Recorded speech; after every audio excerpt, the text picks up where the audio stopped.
There is a deck of cards unlike any other, a deck that whispers secrets of the past, unveils hidden forces in the present, and casts shadows of possibility into the future. For centuries, the tarot has been both revered and feared, a tool of divination, a mirror to the soul, a book of wisdom encoded in symbols. But where did it come from? Some say it was born in the courts of medieval Europe, a mere game for aristocrats. Others claim it holds the lost wisdom of ancient Egypt, preserved by the priesthood in times of catastrophe. There are whispers that it was a remnant of the fabled Library of Alexandria, or even a mystical manuscript from Atlantis, hidden in plain sight. Yet, when you look at the tarot, truly look, you will see something far older than any of these explanations suggest. The Fool, the Magician, the High Priestess. These are not just illustrations, they are archetypes, cosmic forces that seem to map the very fabric of existence. Could it be that the tarot is not simply a creation of man, but a reflection of a universal truth, one that has existed since the dawn of consciousness itself? In this video, we will journey deep into the enigma of the tarot's origins. We will uncover ancient symbols, lost histories, and hidden meanings woven through time. From the mystics of the East to the secret societies of the West, we will trace the path of this mysterious deck and explore why it continues to captivate seekers of wisdom to this day. Prepare to step beyond the veil, because once you see the true origins of the tarot, you may never see reality the same way again. The tarot is a puzzle that has spanned centuries, an enigma wrapped in symbols, allegories, and secret teachings. To trace its origins, we must step into the labyrinth of history where myth and reality intertwine. Most scholars will tell you that the first known tarot decks emerged in 15th century Europe, particularly in Italy and France. These early decks, such as the Visconti Sforza Tarot, were beautifully hand-painted and primarily used for a game called tarocchi. There was no mention of fortune-telling, no whispers of esoteric knowledge, at least not on the surface. But to accept this as the full truth would be like looking at the moon and denying the stars that surround it.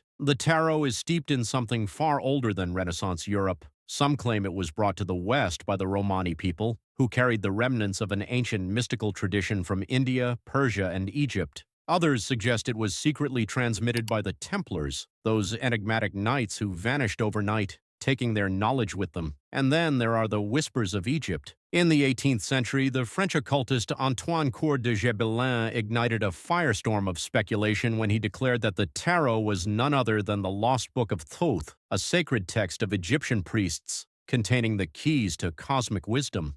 According to this theory, each card represented a fragment of divine knowledge, encoded to survive the ages. The High Priestess, he claimed, was Isis herself, the Magician, a channel of hidden forces. Could this be true? We know that ancient Egypt was a civilization obsessed with symbols, sacred geometry, hieroglyphs, and archetypal forces that governed both the material and spiritual realms. The priests believed that images contained power, that knowledge could be transmitted through visual keys rather than words. Yet some argue that the true origins of the tarot go even further back, to the ancient mystery schools of Chaldea, to the astrological temples of Babylon, or even to the lost civilization of Atlantis. In each of these traditions, we find a similar pattern: the belief that the universe is structured by archetypes, that fate is not random but follows a cosmic design.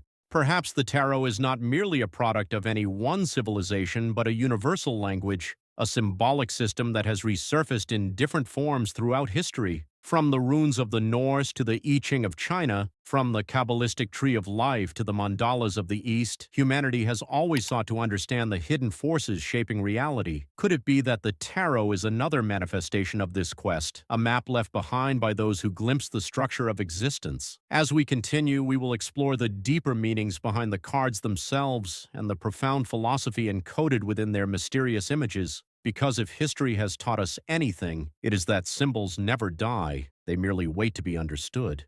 The tarot is more than just a deck of cards. It is a mirror of the universe, a cosmic manuscript written in symbols, archetypes, and numbers. To truly understand it, we must first grasp its structure, for within its design lies a hidden order, one that echoes the very fabric of existence. At first glance, the tarot appears simple, a deck of 78 cards divided into two main sections, the major arcana and the minor arcana. But as with all things in the realm of the esoteric, its simplicity is an illusion. The 22 cards of the major arcana are the heart of the tarot. They are not mere illustrations. They are initiatory symbols, each representing a stage in the great journey of existence. Some call it the Fool's Journey, but in truth it is the journey of all beings through life, death, transformation, and enlightenment. It begins with the Fool, 0, a figure standing at the precipice of the unknown, carrying only a small satchel of hidden wisdom. He is the embodiment of pure potential, stepping forward into the mystery of existence without fear or certainty. He is the first step in all things, the seeker, the wanderer, the one who does not yet know. But soon the fool encounters the forces that shape reality. The magician, 1. The master of will, who teaches him that thoughts shape the world. The high priestess, 2. The guardian of hidden knowledge, who reveals that true wisdom is found in silence and intuition. The empress, 3. And the emperor, 4.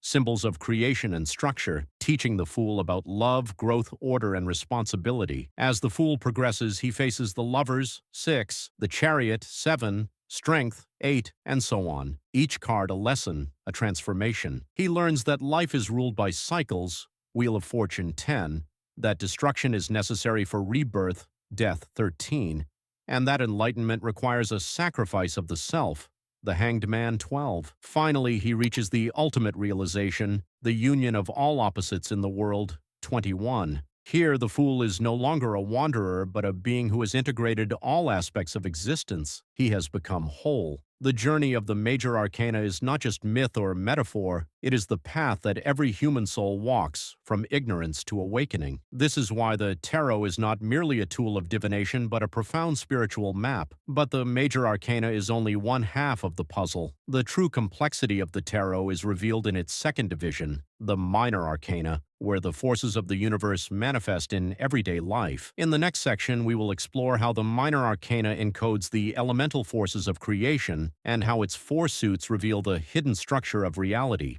If the major arcana represents the grand journey of the soul, the minor arcana reveals how this journey unfolds in the material world. It is the bridge between the cosmic and the mundane, showing us how divine forces manifest in our daily lives. The minor arcana consists of 56 cards divided into 4 suits, each one an expression of a fundamental force of existence: wands, cups, swords, and pentacles. These suits are not random. They correspond to the 4 elements that ancient traditions have recognized as the building blocks of reality.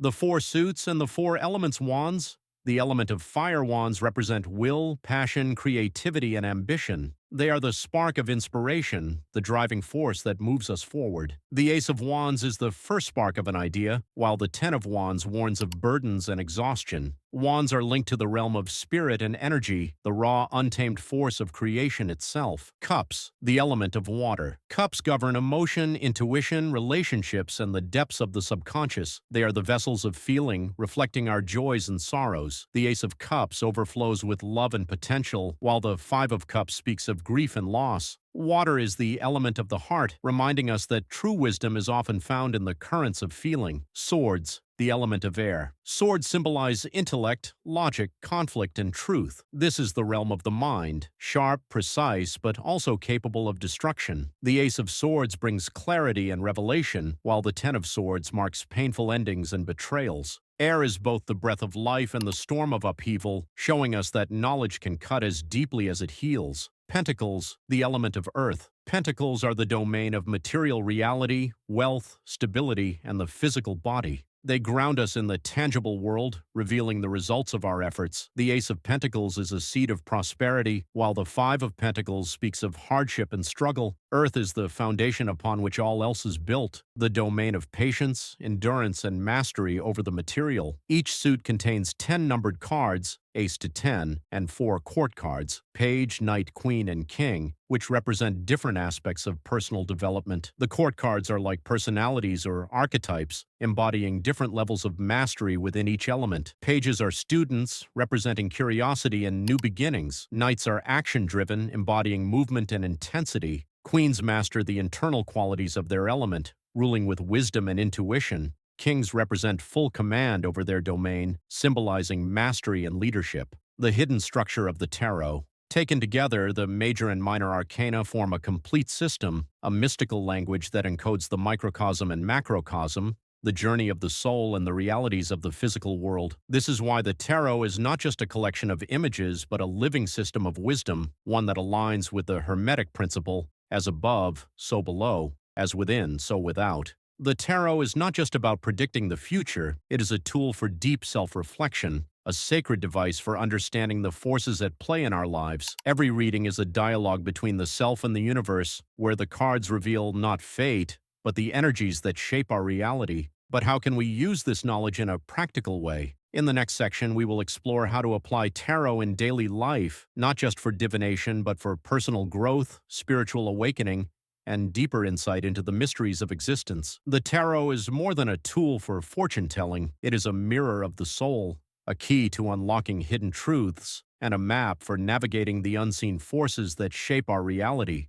When used with intention and wisdom, it becomes a powerful instrument for self-discovery, spiritual growth, and decision-making. But how does one truly harness its power? 1. The tarot as a tool for self-reflection. Every time you shuffle and lay out the cards, you are not merely drawing random images. You are engaging in a dialogue with the unconscious mind, the universe, or even higher forces. The cards reflect your inner world, revealing patterns, fears, desires, and hidden influences that may not yet be fully conscious. A simple yet profound method for self-reflection is the daily card draw. Each morning, shuffle your deck and pull one card. Meditate on its imagery and symbolism. Ask yourself, how does this energy manifest in my life today? What lessons does it bring? At the end of the day, reflect on how the card's message played out in your experiences. This practice trains your intuition and helps you develop a deeper connection with the tarot's wisdom. Over time, you'll begin to recognize recurring themes and gain insight into your own growth and challenges. 2. Tarot as a guide for decision-making. Many seekers turn to the tarot when faced with difficult choices, but rather than expecting a simple yes or no answer, the tarot reveals the deeper dynamics at play, the energies surrounding a situation, the possible outcomes, and the unseen factors that influence the path ahead. A useful spread for decision-making is the 3-card path spread. Card 1.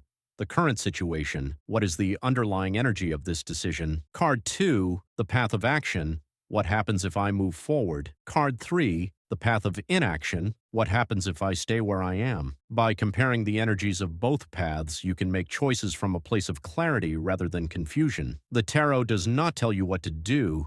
It empowers you with knowledge so that you can choose your path with awareness. 3. Tarot for spiritual growth and shadow work. Beyond its practical applications, the tarot is a sacred tool for inner transformation. It reveals both our light and shadow, the aspects of ourselves that we embrace and the ones we repress. One of the most profound ways to use tarot is for shadow work, the process of uncovering hidden fears, wounds, and unconscious patterns. This can be done with the shadow spread. What is hidden in my shadow? What part of myself am I resisting? How does this shadow aspect affect my life? How can I integrate this shadow and heal? By working with this spread regularly, you can begin to uncover the deep-seated fears and beliefs that limit your spiritual growth. The tarot becomes a light in the darkness, guiding you towards self-awareness and wholeness. 4. Strengthening your intuition with tarot. Many believe that the tarot requires memorization of meanings, but true mastery comes from developing intuitive insight. The images on the cards speak in symbols, a language older than words, and the more you learn to trust your own inner knowing, the more profound your readings will become. To strengthen your intuition, instead of looking up meanings in a book, observe the card's imagery. What emotions does it evoke? What story is it telling? Meditate with individual cards. Close your eyes and step into the scene. What do you see, hear, or feel? Keep a tarot journal where you write down your impressions, dreams, and synchronicities related to the cards. Over time, your connection with the tarot will become deeply personal, allowing you to receive insights beyond traditional interpretations. The tarot is more than a deck of cards.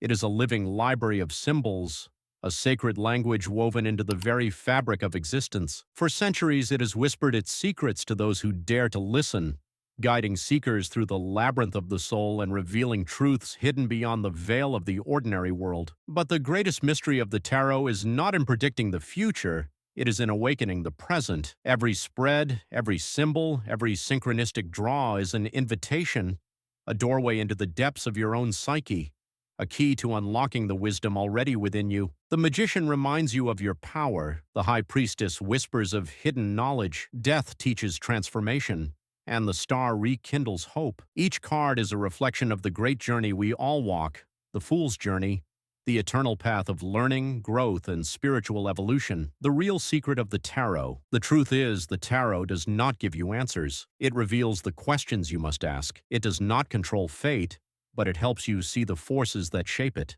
It does not tell you who you are. It reminds you of what you have always been. As you shuffle the deck, as you lay out the cards, as you peer into their enigmatic symbols, remember this. The magic is not in the tarot. The magic is in you. Now take a breath. What will your next card reveal?